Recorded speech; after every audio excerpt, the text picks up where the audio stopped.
With me today is a woman who does not know when or why to quit, and why should she? When one of her careers is over, she just comes up with another one. For the last 13 years, Alice Tatroe has been a car racer, and she is called affectionately the racing granny.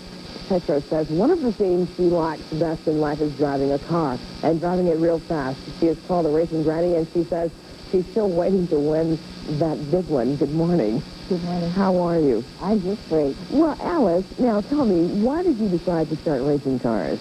Well, I had been to the track, and I watched the fellas race. And I had an old car that wouldn't pass forward inspection. Mm-hmm. During the days when we used to inspect our cars. 13 years ago. So the fellas put a roll cage in it, and off I went. They took out my cigarette lighter, and they disconnected my air conditioning. Yeah. Off I went. What is a roll cage? That protects the driver. It goes right onto the frame of the car, and it sits over your head and along the sides, and it's very protective. So when you first went out there to start driving on the racetracks around this area, what did you say to the people who own the racetracks? And what was their response to you? Well, you didn't have to have a license at that time, although I am a NASCAR driver and also a fast car driver. There's two organizations that I belong to. And they let you go out. The one man owner said to me the first time out, you get down on the inside and you stay out of trouble. And I learned in a hurry he was right. Because the other guys, the other people who were driving, mostly men, I'm assuming, yes, at that time.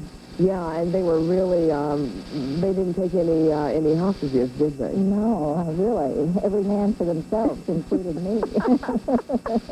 So the first time you get out there, what did it feel like, and what did you see? I was amazed at the noise. When they dropped the green flag, everybody pulled around me. I mean, they just put their foot to the floorboard, you know.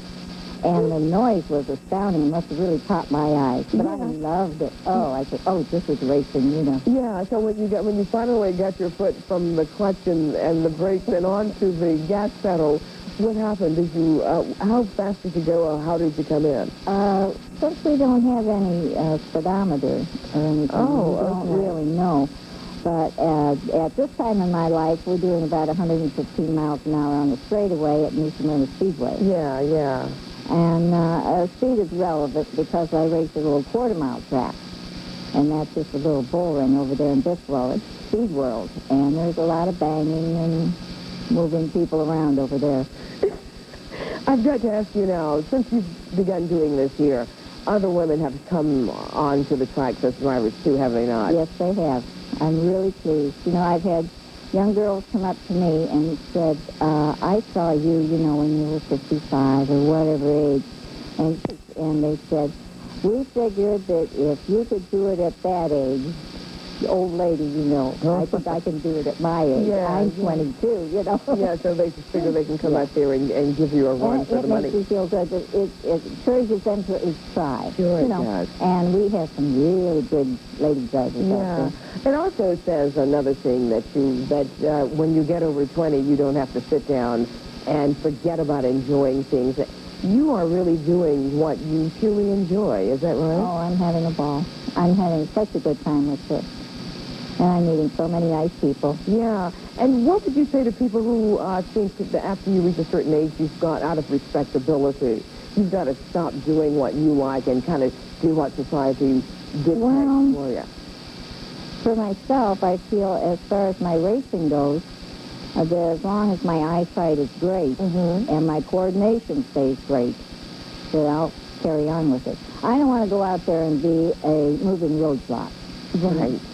Well, some of those are on the highway, aren't they? That's true. So as long as you are in good shape all around, as long as you feel like you can do it and know that you can do it, then you're willing to go out. Do you race each Saturday night? I race 2 nights a week, 52 weeks a year. Do you get paid for this? Oh, yes. Ooh, really? Well, a NASCAR you really driver. have to. I mean, I have a $30,000 car. Yes. You know. And it costs me in just fuel and race tires and entry fees. It's about $25,000 a year to race. What? So you really need a sponsor in there to help you out, you know. Do you have a sponsor? I have a little sponsor, but I'm looking for a bigger one. Yeah. Anybody out there interested? Oh, this is super. We've got to show you in your car. Oh, I hope Have so. some photographs here, and you can tell us, you know, which they are. I'm going to hold them up to camera. Okay, that little 24 car is my car. It's, they call it Granny Violet paint on the inside. If you go down to the paint store and you ask for Granny Violet, that's what you're going to get. But this is yours. Yes, that's it, at New Smyrna Speedway. All right, and I'm going to do, all right, hold another one. You've got to explain this one. We have several. Okay, that is one of my better crashes. Everybody walked away from it.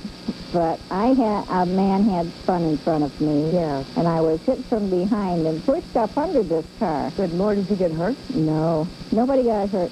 But I sat in that seat and I watched the back of that car come up over my hood, and it landed about 6 inches from my face. Was this the first time you'd had one of these? No. No, I wish I could tell you. But, you know, these little things occur every so often. Yeah, that's part of the trade. And here's one.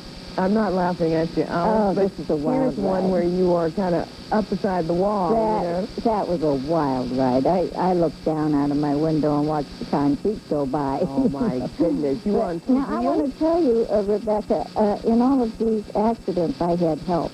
You know, I just didn't get up there by myself. Okay.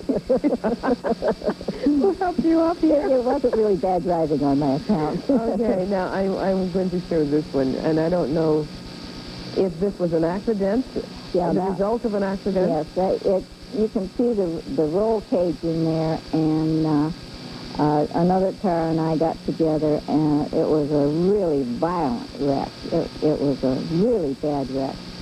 And it just demolished both our cars, but we walked away. Yeah. You don't get hurt in these accidents too much, do you? This is a violent accident. The front of your car is just off here. Would you...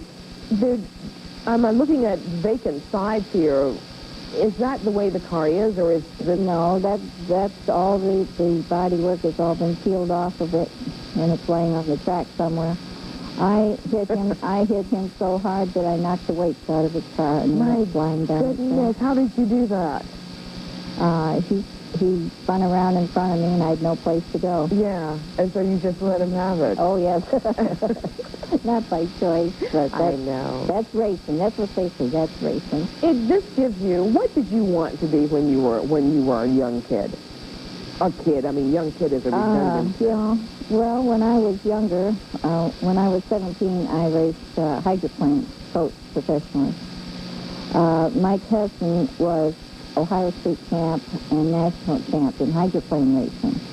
So I more or less grew up in that field. Mm-hmm. And then I needed some transportation, so I looked into motorcycles and proceeded to marry a motorcycle dealer.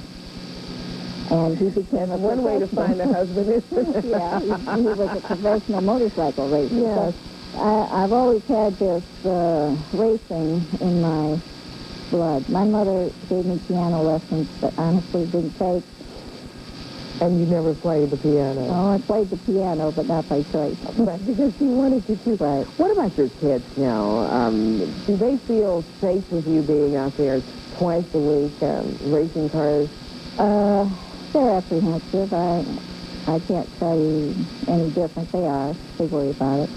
And what about the grandchildren? They love it. We give kids rides every so often, and they come down in the pits and climb in the car and take the little trip around the track.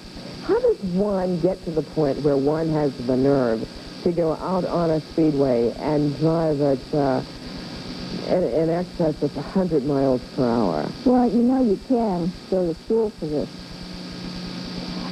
We have a driving class that's at New Smyrna Speedway that you can attend. But most people don't do that. They just start in a little smaller class, you know, a four-cylinder or what they call bomber A and B. It's just a car that has everything taken out of it, including the windows, and you just go out and drive it. And get in there built up. Yes, and then once you do that, you always need something faster. Wow. You just have to go faster, you know. Unbelievable. Do you travel around the country? I think it's fun myself. I think what you're doing is I have super. raced in Ohio and Indiana, but I consider New Smyrna my home track.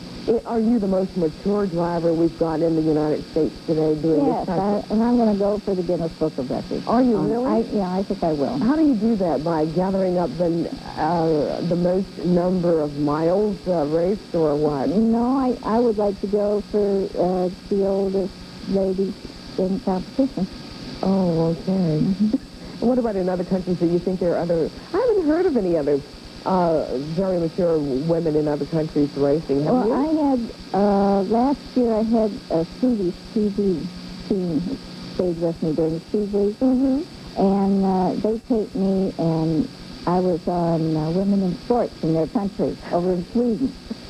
And I had an Italian fellow came over, and he taped me, and it worked out like a real people in Italian. Yes. And that was shown in France and Germany. And unbelievable. Have you ever been abroad to race? No, I haven't. You haven't.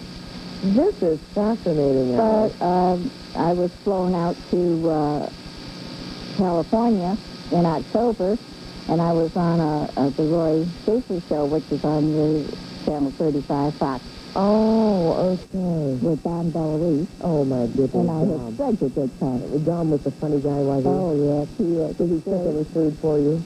No, but he kissed me, so that made up for everything.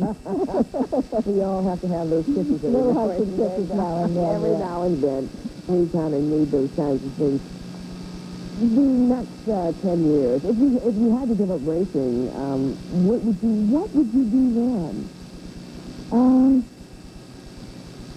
I think if I had to give up racing, I think I would like to put somebody in my race car and be an owner and give somebody else a check on it.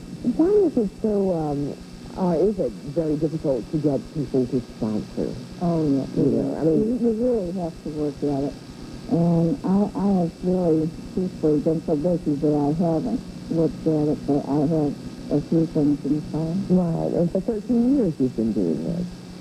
I've had some good sponsors now for over 15 years. Yes. That have helped me. But now you need another. Have you ever driven at the Daytona 500, or have you qualified for those races? No, I'm not into that class. But I have taken a trip around Daytona in the pace car. How That's fast? exciting. That is exciting, isn't it? Exciting, Yeah, I became a member of the, what do they call it, the 100 plus. Yes, I was glad to get out of that car. Well, I wasn't driving. If I had been driving, it would have been a different story. I need to be in control when I'm going that fast, except when I'm flying, on a plane. Yeah, I like to be in control there. Well, this is real fun, and we can see you each, over here in the Orlando area. Yeah, in Bricklow, that's SeaWorld. Right. On Friday night. Yeah. And New Smyrna Speedway on Saturday. All right. You don't plan these classes that you have, do you? No. They just, they say that's racing, and it's true. Well, I think it's a fascinating story, Alice, and I'm so glad you took the time out to come over and be with us. I'm so glad you invited me. Yeah, I'm trying to get out to see you sometime. I hope you do. Yeah, that'll be fun, but I don't think I'll try the racing part. We I might. Fan races now. You just bring your car out. Bring your own car out there and you get somebody else that wants to do the same thing, and then the two of you go out and race head to head. And turn over. That's what I'd probably do. No. All right. I thank you for being with us, and I hope you'll come back sometime. Thank you very much. All right. We're going to take a break here.